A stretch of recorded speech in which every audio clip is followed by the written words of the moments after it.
بسم اللہ الرحمن الرحیم۔ میں مفتی محمد اکرم عرض کر رہا ہوں اور آپ دیکھ رہے ہیں یوٹیوب چینل مفتی اکرم نثاروی۔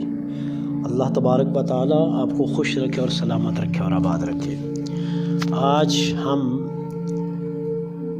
آپ کے لیے بہترین ایک ٹاپک لائے ہیں جس کے اندر ایک بہت بڑے بادشاہ ہرقل جن کو کہا جاتا ہے، تو انہوں نے ہمارے نبی کریم صلی اللہ علیہ وسلم کی کس طرح تصدیق کی۔ تو آج ہم اس ٹاپک پر گفتگو کریں گے۔ بخاری شریف کی حدیث ہے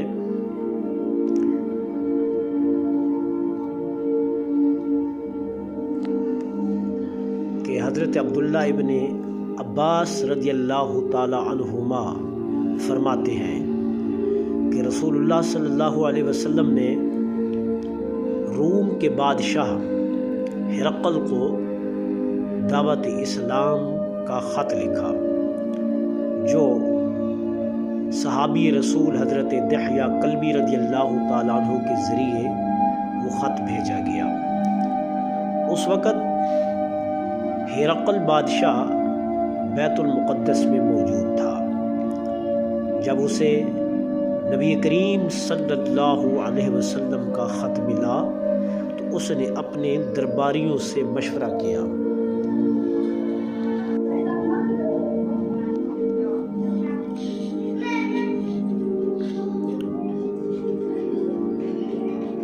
جب اسے نبی کریم صلی اللہ علیہ وسلم کا خط ملا تو اس نے اپنے درباریوں سے مشورہ کیا اور حکم دیا کہ عرب کے کسی قریش گروہ کو تلاش کیا جائے جو ان دنوں روم کی سرزمین پر موجود ہو۔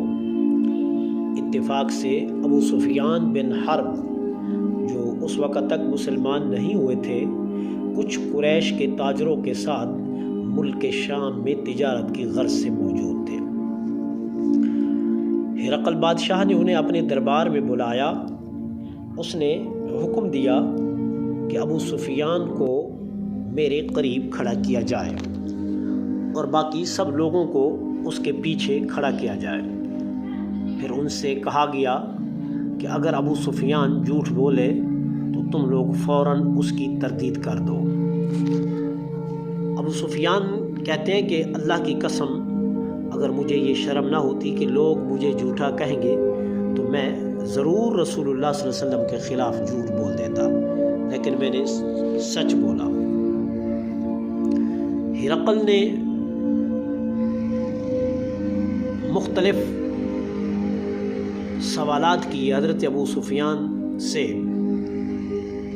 پہلا سوال جو کیا ہرقل نے، اس نے پوچھا کہ یہ شخص یعنی محمد صلی اللہ علیہ وسلم نسب کے اعتبار سے تم میں کیسے ہیں؟ ابو سفیان فرمانے لگے کہ وہ ہم میں اعلیٰ نسب والے ہیں۔ ہرقل نے کہا کہ یہی انبیاء کا شیوہ ہے، وہ اعلیٰ نسب والوں میں پیدا ہوتے ہیں۔ دوسرا سوال جو ہرقل نے کیا وہ یہ ہے کہ کیا اس سے پہلے کسی نے تم میں یہ دعویٰ کیا ہے کہ وہ نبی ہے؟ حضرت ابو سفیان فرمانے لگے کہ کسی نے بھی کوئی دعویٰ نہیں کیا۔ تو فوراً ہرقل بولا کہ اگر کوئی پہلے سے نبوت کا دعوے دار ہوتا تو ہم سمجھتے کہ یہ بھی اسی مقصد کے تحت ہے۔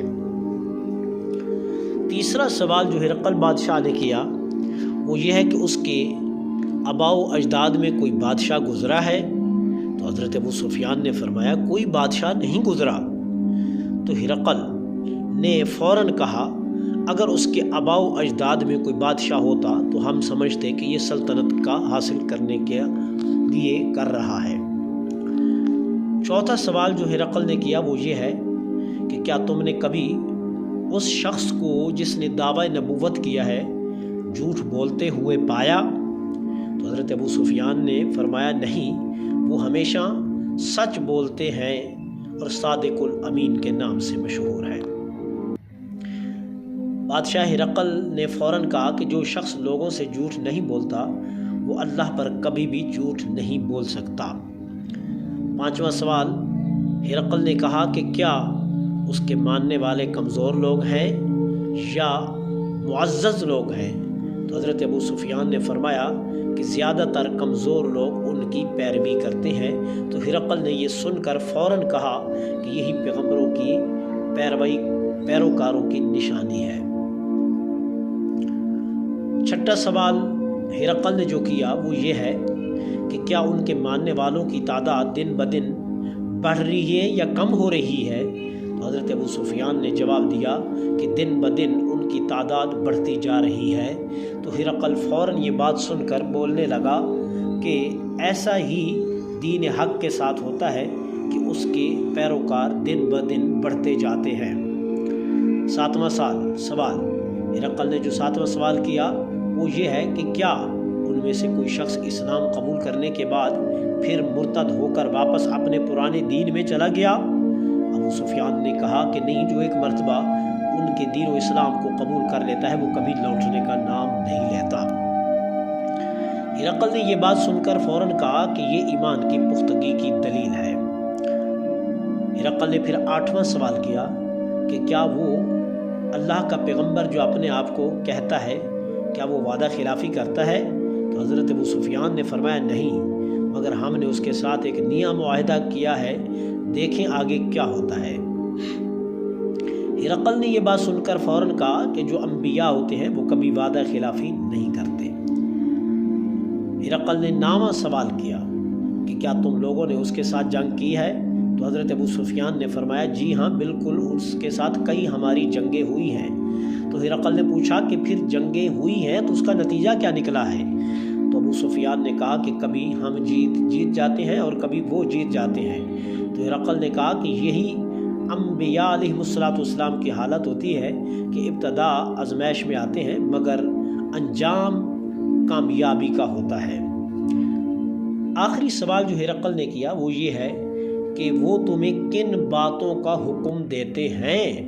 ابو سفیان نے فرمانے لگے کہ وہ ہمیں کہتا ہے کہ صرف اللہ کی عبادت کرو، اس کے ساتھ کسی کو شریک نہ کرو، اور ہمیں نماز پڑھنے کا حکم دیتا ہے، سچ بولنے کا حکم دیتا ہے، شرم و حیا کرنے کا حکم دیتا ہے اور صلہ رحمی کا حکم دیتا ہے۔ ہرقل بادشاہ نے سن کر یہ کہا کہ جو کچھ میں نے تم سے پوچھا اور جو کچھ تم نے جواب دیا اگر واقعتاً ایسا ہی ہے تو پھر واقعی وہ اللہ کا سچا نبی ہے۔ اگر جو کچھ تم کہہ رہے ہو وہ سچ ہے تو وہ نبی عنقریب میرے قدموں کی جگہ کا مالک ہوگا۔ اگر میں اس کے پاس جا سکتا تو ضرور جاتا، اگر میں ان کے پاس ہوتا تو ان کے قدم دھو کر میں پی لیتا۔ یہ مکمل واقعہ اس بات کی زبردست شہادت ہے کہ رسول اللہ صلی اللہ علیہ وسلم کی نبوت ایسی روشن حقیقت تھی جسے دشمن بھی نہ جھٹلا سکے، اور یہ مکمل واقعہ صحیح بخاری حدیث نمبر 7 اور کتاب بدء الوحی میں موجود ہے۔ اللہ تبارک و تعالی ہمیں حق کو سچ سمجھنے کی توفیق عطا فرمائے۔